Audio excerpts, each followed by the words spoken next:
కాసేపట్లో శ్రీవారి దర్శనానికి చంద్రబాబు కుటుంబంతో కలిసి దర్శించుకోనున్న సీఎం. మనవడు దేవాంశ్ బర్త్డే సందర్భంగా పూజలు. మోదీ వరుసగా 3 సార్లు పీఎం అయ్యారు.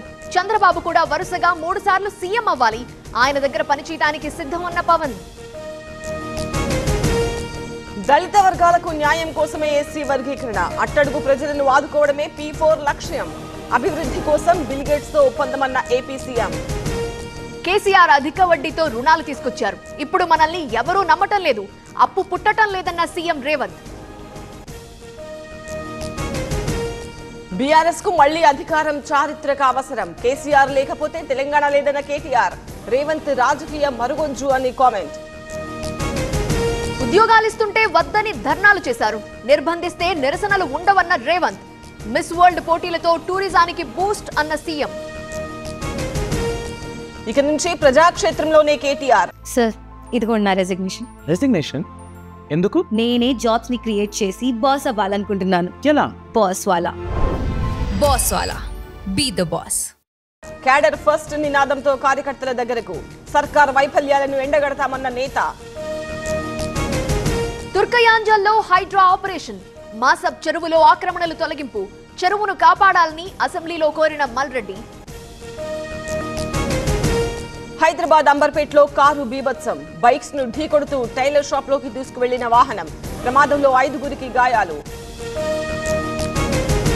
వైసీపీకి మర్రి రాజశేఖర్ రాజీనామా. త్వరలో టీడీపీలో చేరుతానని వెల్లడి. వెళ్లిపోవడానికి జగనే కారణమని కామెంట్. టీడీపీలో చేరిన విశాఖ వైసీపీ కార్పొరేటర్లు. ఇవాళ మరికొందరు చేరుతారన్న నేతలు. ఈ రోజే మేయర్ పై అవిశ్వాసం ప్రకటించే అవకాశం.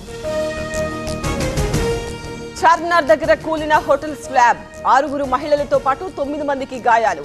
భయంతో పరుగులు తీసిన కస్టమర్లు. ఇవాల్టి నుండి తెలంగాణలో 10th ఎగ్జామ్స్. ఉదయం 9:30కు ప్రారంభం. హాజరు కానున్న 5 లక్షలకు పైగా స్టూడెంట్స్. లిక్కర్ స్కామ్ లో ఈడీకి మద్రాస్ హైకోర్టు షాక్. 25 వరకు చర్యలు తీసుకోవద్దని ఆదేశం. తమిళనాడు సర్కార్ పిటిషన్ పై ఉత్తర్వులు. కర్ణాటక సర్కార్ కీలక నిర్ణయం. ఏప్రిల్ 1 నుండి విద్యుత్ ఛార్జీలు పెంపు. ప్రభుత్వ తీరుపై మండిపడుతున్న బీజేపీ.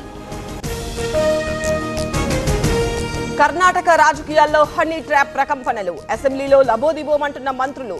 45 మంది ఎమ్మెల్యేలు వలలో పడ్డారన్న మంత్రి జర్కోలి. సుశాంత్ మేనేజర్ మృతిపై మళ్లీ దుమారం. ఆదిత్య ఠాక్రేపై దిశ తండ్రి తీవ్ర ఆరోపణలు. మళ్లీ విచారణకు పిటిషన్. కుట్ర అంటున్న ఉద్ధవ్ శివసేన. బీహార్లో మళ్లీ బీపీఎస్సీ అభ్యర్థుల ఆందోళన. ప్రభుత్వ ఉద్యోగాలను భర్తీ చేయాలని డిమాండ్. అసెంబ్లీ ముట్టడికి ఆందోళనకారుల యత్నం. విడిపోయిన క్రికెటర్ చాహల్, ధనిశ్రీ విడాకులు మంజూరు చేసిన ముంబై కోర్టు. 4,75,00,000 భరణానికి అంగీకారం.